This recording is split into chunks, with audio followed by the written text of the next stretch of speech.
The second expansion for Sid Meier's Civilization 6 introduces an active planet where geology and climatology present unique new challenges. Face the threat and reap the bounty from natural disasters, manage your power sources wisely, and unite with leaders of other civilizations to find solutions to the challenges of a changing climate. Rise and flourish in Sid Meier's Civilization 6 Gathering Storm.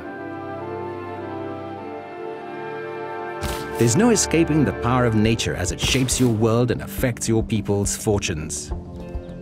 Where you settle will have consequences that affect your civilization forever, as each terrain faces its own environmental challenges. Natural disasters can pillage or destroy your improvements and districts, but they may also refresh and enrich the lands after they pass. Volcanoes offer high risks, but high rewards, as eruptions can devastate surrounding areas, but volcanic soil is highly fertile and valuable. Storms are unpredictable, varying in size and impact. Desert sandstorms or ocean hurricanes can wreak havoc across your civilization, but also offer a chance of improved food yield in their wake. Blizzards and tornadoes are the most destructive of the storms, though blizzards may have some nice benefits if you're playing as Russia, while grassland tornadoes cause nothing but destruction. Weather every storm to rebuild stronger and smarter. The incredible benefits of settling near rivers now come with the additional dangers of flooding. Floods can destroy and pillage improvements, with even greater damage during severe flooding, but they also offer a chance of greater food yield afterwards. You can prevent river flooding by building a dam, or coastal flooding using new technologies like the flood barrier. The complexity of climate change is the final environmental challenge your people will face. As the game progresses and civilizations consume certain fuel resources, carbon dioxide will be released, leading to higher global temperatures and unique consequences, including increased storms or flooding and rising sea levels. While climate can destroy your civilization, resources will build it. Strategic resources are now divided into fuel to meet the power needs of your cities and late-game units, and material to make resource-dependent units. Once a city has a fuel supply, like coal or oil, and the appropriate power plant, the city automatically converts the stockpiled fuel into power. Power is especially important from the industrial era onwards. Buildings in a city needed to function at full performance, with unpowered buildings producing less than half their normal yield. Military units also require material and fuel resources for production and maintenance, with resource-deficient units becoming weaker in combat.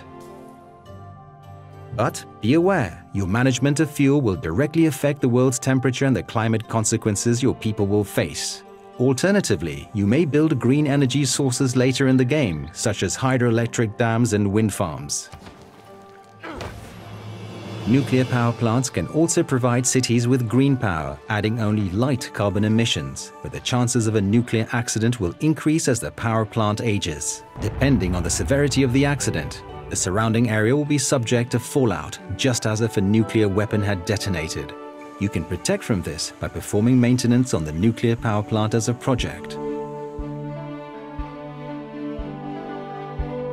The true test of facing global changes is working with other civilizations. Make your voice heard among other leaders during meetings of the World Congress and craft a path toward diplomatic victory.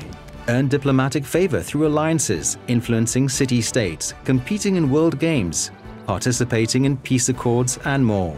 Use your favor to help or hinder others.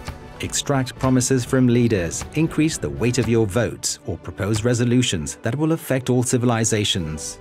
All emergencies now fall under the oversight of the World Congress and must be requested and passed through a special session before they will receive aid. Now more than ever, the fate of the world will be decided by every nation.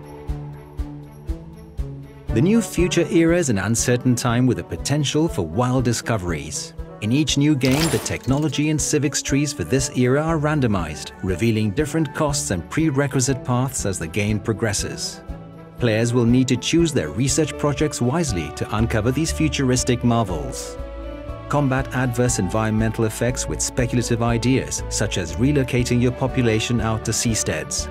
Develop advanced technologies and AI to recapture carbon emissions. and discover new items to help achieve science, culture, and domination victories. 8 new civilizations and 9 new leaders are introduced, including Hungary, Maori, Canada, Inca, Mali, and Sweden. Each brings unique bonuses, gameplay, units, and more.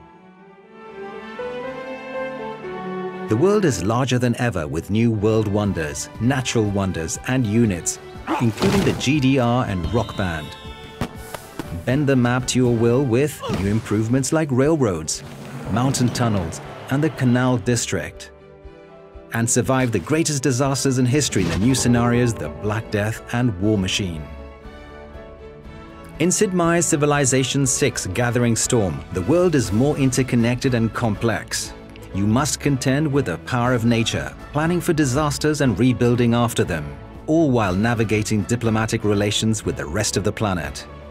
Every path will affect your environment and impact the planet's future. How will you conquer the elements? And what kind of world will you create in Sid Meier's Civilization 6 Gathering Storm?